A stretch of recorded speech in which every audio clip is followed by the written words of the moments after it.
Changes to the CBA next on this edition of Locked On Capitals.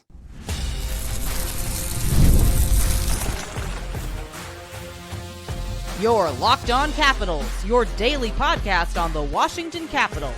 Part of the Locked On Podcast Network, your team every day. Well, hello and welcome into this edition of Locked On Capitals, part of the Locked On Podcast Network, your team every day. My name is Dan Holme. I've covered the Capitals for the past 3 seasons for Locked On and various other outlets before that. I'm also the host of the weekly show called The Capitals Minutecast, available wherever you find your podcasts. And as always, I want to thank you for making this your first listen of the day. Today's episode is brought to you by our friends at Game Time. Download the Game Time app, create an account, and use code LOCKEDONNHL for $20 off your first purchase. So in this edition of Locked On Capitals, we talk about net-minding depth for the Capitals. Listen, the big team, the Capitals, is pretty well buttoned up. Logan Thompson and Charlie Lindgren are under contract for the foreseeable future. What does the re-signing of Mitch Gibson mean for the Capitals' depth? I'll talk about that. In segment 2, I'll talk about guess who's back. Kuzi's back, but where will he land in the NHL? I'll talk about that. But just to get it going here, some big news surrounding the NHL and the new CBA rules that will take place here. The big rules, of course, just to kind of glance over it, and I'll go down into it a little bit more into a granular level, is that there's going to be a change to 84 games. There is also going to be an adjustment to preseason games. We're talking contract limits are changing, and LTIR, playoff abuse, and also a full-time e-bug for every team, which means essentially that all of the NHL teams will have 3 netminders on the team at all times. So you don't see like the Zamboni driver in net for a professional hockey team. Seems to make a lot of sense. And a lot of this, like I say, just to dive into segment 1 here, is common sense stuff. But some big news, some rumblings. And, you know, when you hear these facts at first, there's a little bit of question like, huh? Why is that going to take place? But when you kind of drill down on it a little bit more, it makes a whole lot more sense. So the NHL and the NHLPA are ready to drop a new CBA framework as early as this Friday. That's right before the draft. And they've apparently signed a memorandum of understanding, which essentially means we're not dealing with rumors anymore. This is happening. So some big changes, some bigger than others. So let's dive into and drill down on actually what is changing. Well, the first thing is the league is officially moving to an 84-game schedule starting in 2026, 2027. If you know, of course, that's 2 more games than we have right now. And, you know, I know what you're thinking. It was the same thing I was thinking at first. Why? But the biggest reason here is balance. Right now, some teams don't face divisional opponents enough. So with this tweak, every team will now play their divisional rivals 4 times a year, which, you know, I mean, that's good for rivalries, more Caps Pens, more Caps Canes, right? So there's a lot to like. And, you know, I don't think that it has, you know, the same impact necessarily as it does in the NFL, as, you know, there was talk about that as well. And a lot of the players were up in arms. I think that you take a look at it, it makes sense. But that's not the only change. Now, here's something I like a lot. They're also going to shorten the preseason to 4 games per team. That's a big thing. And, you know, I don't want to say those games are meaningless, but they are. You know, I like the assessment. I like to see that, hey, this player took steps forward. That player isn't as great as I thought.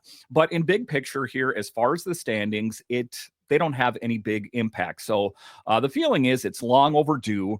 So that's the big change there. So it's going to mean that the regular season is a little bit longer, in the preseason a little bit shorter. So all things, I guess I'm going to say a win-win.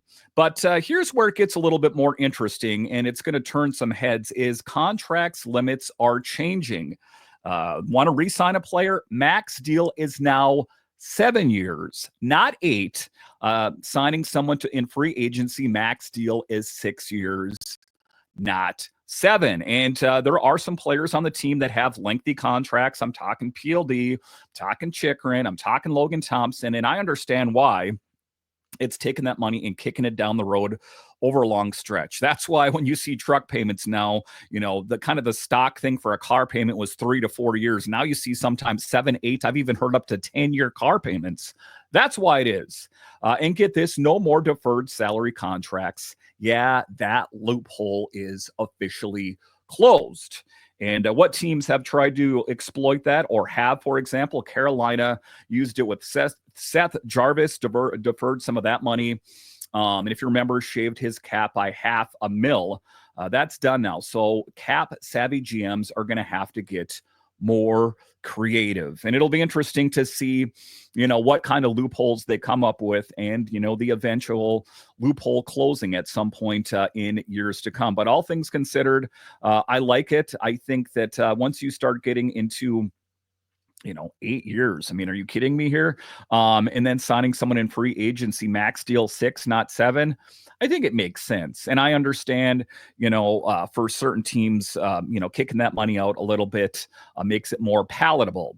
But here's the other thing. And last but not least, the NHL is finally doing something about the LTIR playoff abuse. And a couple teams come to mind, Tampa Bay, also the Golden Knights, that kind of, fudged, how things went a little bit there. We all saw what Tampa did a few years back with Kucherov. Not illegal, but, come on. So now reportedly they're going to implement a playoff cap system similar to what Ken Holland pitched. The 20 guys you dress in the playoffs, they have to fit under the cap. And that makes sense, as there are teams that try to skirt the system, if you will. Like I said, Tampa comes to mind, or the Golden Knights. And this is a one that is just kind of a no-brainer.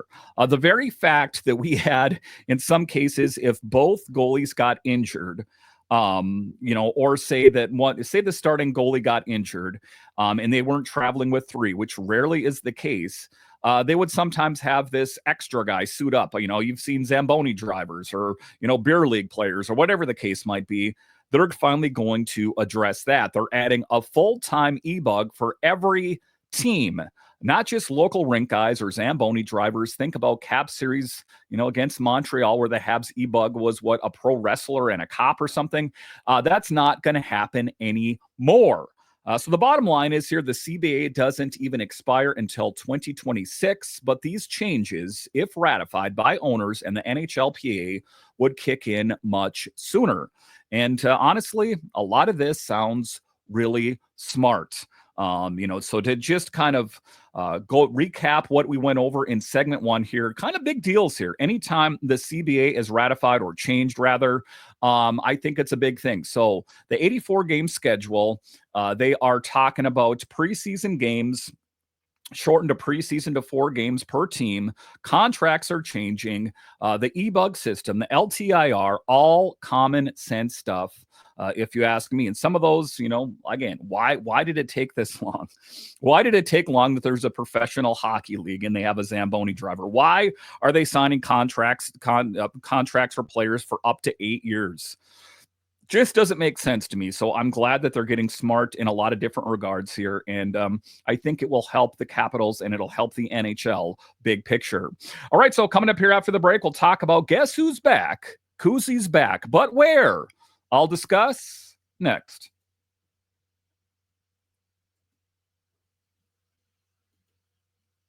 Have you ever decided at the last minute to head to a ball game with friends or family? Maybe it's a game day and you suddenly realize you want to be in the stand. That's exactly where Game Time comes in. It's the easiest way to grab last minute tickets without the stress. With the money you save on tickets, you can splurge on food, drinks, merch, or even a bigger group to come with you. Game Time makes it possible. And that's what I love about Game Time. Is sometimes I'm going on with my day and I'm like, I got out of work, or I have some extra time to make it to the game and I didn't get tickets yet, but with Game Time, they take the stress out of it. That is what I love about Game Time. Game Time makes buying tickets fast and simple. Prices on the app actually drop closer to first pitch. And then you got incredible last-minute deals, clear seat views, and a low-price guarantee that takes the worry out of buying tickets. So take that guesswork out of buying tickets with Game Time.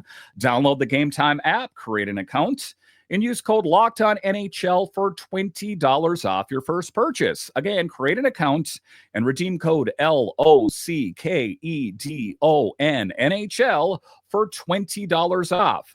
Download Game Time today. Last minute tickets, lowest prices, guaranteed. All right, welcome back into this edition of Locked On Capitals, part of the Locked On Podcast Network, your team every day. You can find me over on Twitter. It's at DanCaps218. You can find the show on Twitter. It's at Locked On Caps. So in segment 2, can you believe it? I'm still talking about Evgeny Kuznetsov. Why? Well, he is an interesting guy. He was a longtime Capitals player, kind of good and bad. He was a guy that, his NHL days were done. He went over to Russia, and the feeling was, well, that would be the last we saw of Kuzi playing in the NHL. That might be the last time we ever see him playing hockey. But according to his agent, he is planning on making a return to the NHL. The Capitals, probably not going to be the case. So his agent, Shumai Babiev, confirmed that Kuzi will return to the NHL this upcoming season. Again, do I think that he will find a place in the NHL? Yep, I think he will. Do I think that he is going to be in the top 6, for example? Probably not. So said he's already spoken to multiple teams and that he's not considering any AHL options, none. So it's NHL or bust for Kuzi. So let's recount this, shall we? That, there was a lot of promise with Kuzi on the Capitals that he was going to be this great guy. And, he was at points, 2018 Stanley Cup, all of that. He was the guy that said he could be the greatest player in the NHL if he wanted to be, just never really wanted to. He was the guy that had multiple stops in the NHL's player assistance program. Went on waivers and contract termination, went to Carolina after Carolina, went out to the KHL and didn't really fit in over there either. So that home cooking that he was hoped for back in the KHL, well, that didn't pan out either. So now he's going to try to retread that tire one more time. And this year, he's going to be the guy for the NHL. And don't even talk to me about the AHL. Isn't that something? So last year for him was not great. He left the Caps, like I said, went into the NHL's player assistance program, finished the year last season with 13 points in 30 games total between the regular season and the playoffs, in Carolina. So it's interesting that he has a hard time fitting in wherever he goes. Then he goes to the KHL, plays for St. Petersburg, 37 points in 39 games, but gets banged up again. The wheels came off a bit. His agent says, quote, he hasn't said his last word in the NHL, thinks he'll show more over here than he did in Russia. And I'll be honest, I don't doubt it. Again, I think that he will land somewhere. I mean, you take a look at the history, you take a look at a first-round draft pick at some point that, despite what we have seen from him on other teams, I remember he was on the Capitals and then was going to suit up to play a game in Hershey. There was that, picture of him with his pillow on the bus, the coach bus, and then all of a sudden went out to Carolina. And, there were times in his short stint, I guess I'm going to say in Carolina, that he looked like an improved player. But we've seen that from Kuzi before. Hot and cold and hot and cold. He spent 11 seasons, of course, with our team, the Capitals. And we know this guy, 568 points, 723 games, that playoff run in 2018, of course, legendary. We'll never be able to take that away from him. But why? Why try it again? And the one thing that he wanted to make, or his representation fairly clear here, is his next stop won't be in Washington. His agent was blunt, said there's no such thing as giving a team priority. We'll go where he's needed.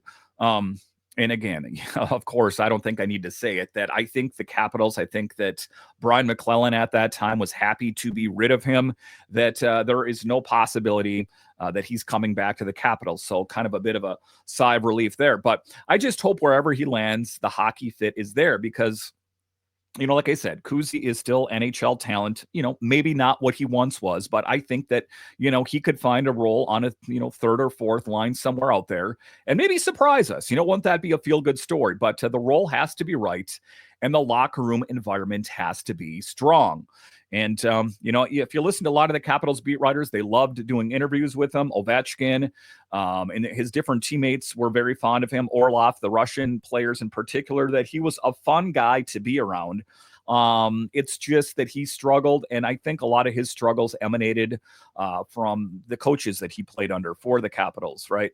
That I think that in a better situation that maybe things could have been better. Maybe, it's a long shot, but I'm going to give him the benefit of the doubt and say that potentially had the fit been right with the Capitals, maybe he could have landed on his feet a little bit more squarely. But at the end of the day, again, it's funny that he's kind of hop, skipped, and jumped all over the place. And, just with a lot of bravado at points, talking about I can be this great player, but that never really flexes and shows that. Interesting tactics by Evgeny Kuznetsov. It'll be interesting to see ultimately where he lands.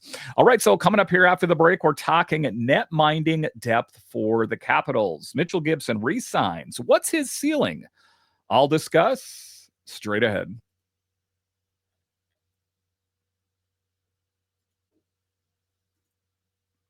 Ever wish managing your money felt easier? With Monarch Money, it can. Whether you're growing your savings or planning a big purchase, Monarch puts you in the driver's seat.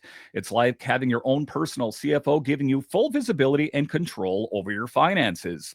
Monarch Money is more than a budgeting app. It is a complete financial command center. You can track all of your accounts, investments, and spending in one place. So in addition to managing your money, you're also building your wealth. And using it, I realized I spent too much money on going out to eat or food delivery, that kind of thing. So it'll help you spend and save wiser. And if you have a significant other, you can plan your financial future together with Monarch Money. That is what I love about Monarch. So take control of your finances with Monarch Money. Use code LOCKEDONNHL at monarchmoney.com for 50% off your first year.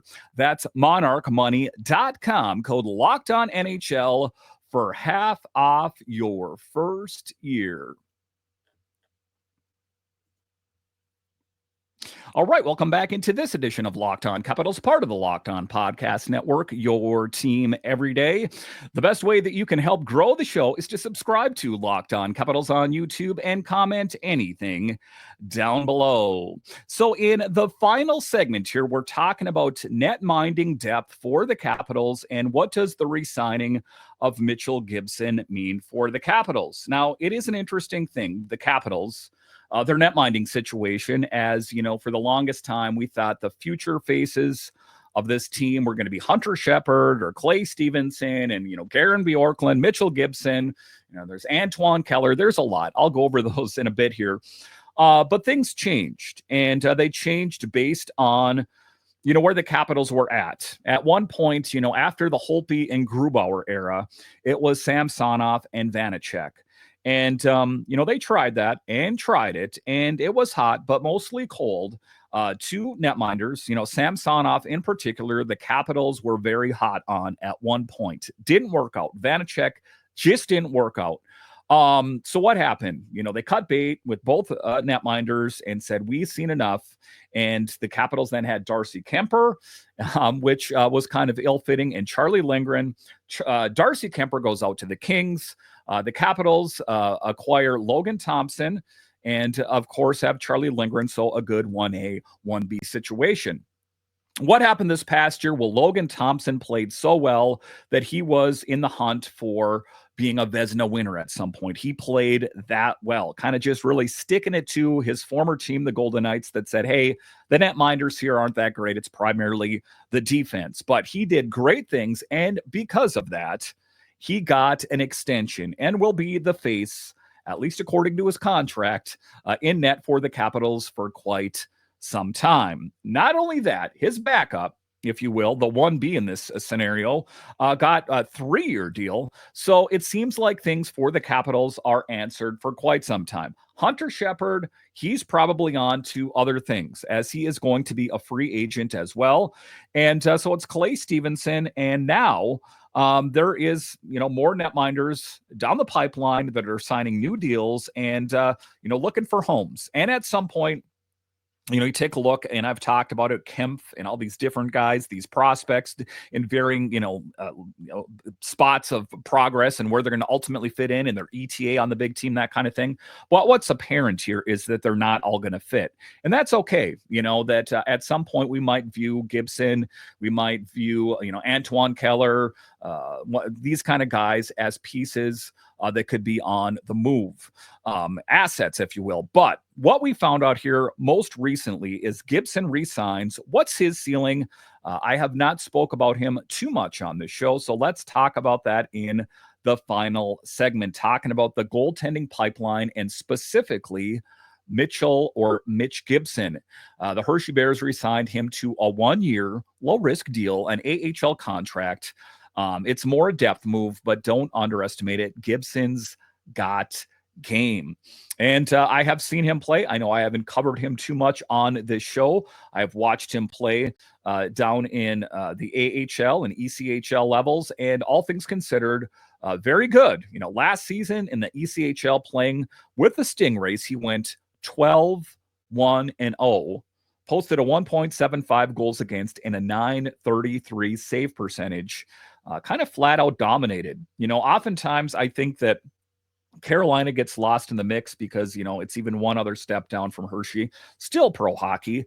But that's another storyline that's heating up. It's going to be a battle in Hershey this season. It's also going to be a battle for the South Carolina Stingrays. But he missed some time, got hurt in late December, didn't return until March.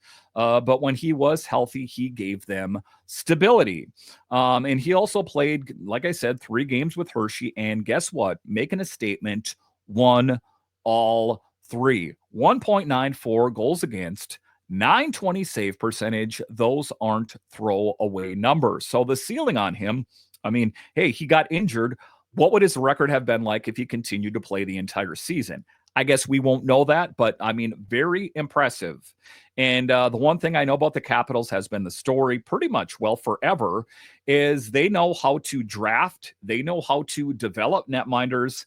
And I think that, again, it is going to be a battle in both Hershey and in Carolina. Both teams are going to be fun to watch. Again, if you're not watching the Capitals, you might want to watch the Bears or the Stingrays, as it is going to be some fun hockey. And, if you listen or watch this show on a regular basis, I'm particularly fond of talking about netminders. And that is one of the things that I plan on really watching a lot when I'm not watching the Capitals, that is. So some fun battles that will be taking place. And I look forward to watching what Mitchell Gibson can put up. Now, how about this? He became the 16th goalie in ECHL history to score a goal. That's pretty awesome as well, but seriously, he's only 25 and he's got pedigree. If you want to recollect back, drafted in 2018, 4th round by the Caps, played his college hockey at Harvard. That's pretty impressive. Smart, athletic, calm in the crease. Kind of the MO. And, I was talking about the draft and, the Capitals potentially kicking the tires on some netminders, or one netminder in particular, that is calm, cool, athletic, big. I think that is, if you want to be a netminder in the NHL, you got to kind of fall into that category. And I think that he does that. So where does he fit in? Let's go over the full roster. If you didn't know, now you'll know. Logan Thompson, LT, Charlie Lindgren, Chucky Sideburns, they are the 1A, 1B on the Capitals. You got Clay Stevenson, Garen Bjorklund, and Mitchell Gibson and Antoine Keller both signed to AHL contracts. Again, that pipeline is jam-packed full, and I like it. And, you take a look at it, Hunter Shepard and Seth Isley are free agents on July 1st. A pretty crowded pipeline. And, you take a look at Hunter Shepard. I've seen the guy play all the way back to his days at the University of Minnesota Duluth and all the way up to the AHL in brief snapshots playing on the big team, the Capitals. And, I know he's been on the waiver wire before and no one's picked him up. I don't know what his long-term plan is. I think that is he going to hang up the skates? Is he going to try to test the open market? I don't know how much longer he wants to play AHL hockey, but you got to think, just based on that, there is not a lot of great goalies at free agency this year, that if, he doesn't have a home in Hershey, which is kind of looking like not the case, that he could at least be a backup somewhere in the NHL. Because I've seen some NHL teams and their netminders are subpar, that Hunter Shepard would be an upgrade. So it'll be interesting. That's a lot of goalies, but Gibson, especially on an AHL deal, is great insurance. Short-term, American Hockey League, another layer of insurance, another masterclass by the Bears and the Capitals, Chris Patrick, everyone else associated with it. Bravo. If Stevenson gets called up or injured, Gibson could be the key name in Hershey's rotation. Again, as for it's been, and I know that Clay Stevenson got a call up last season, but for the long time, it was Hunter Shepard, and he flailed a little bit, and people are already like, oh my God, the guy's horrible. And it's important to remember that these guys, it's a lot different. The AHL is good, but the NHL is much quicker. And I think that sometimes we're a little bit more hard on like Shepard or Stevenson. But Stevenson, for me, especially if Hunter Shepard is on the way out, is number 3. And looking at the pipeline, that means what? Gibson is 4. That's for right now. That is just sketched out because we also know Bjorklund and Antoine Keller, which is he's showed improvement, but I think he has, the greatest distance to go between where he's at and NHL ready. It's exciting. And it's an exciting storyline to follow for the Capitals and all their affiliates as well. And not to mention what they plan on doing at the draft. Could the Capitals draft yet another netminder again? Wouldn't be too surprised. They have a long history of doing it, and I get kind of giddy at the thought of who that might be, so I can cover them for you guys here on Locked On Capitals. All right, once again, I want to thank you for joining me on this edition of Locked On Capitals, your only daily year-round podcast covering the Capitals. And I want to thank all of you that listen on the audio side and watch this on YouTube. You are what makes this show successful. When you're done here, head on over to Locked On NHL, as they have you covered 5 days a week, available wherever you find your podcasts and on YouTube. All right, once again, I want to thank you for joining me on this edition of Locked On Capitals, part of the Locked On Podcast Network. It is your team every day. My name is Dan Holme, and I'll talk to you again next time.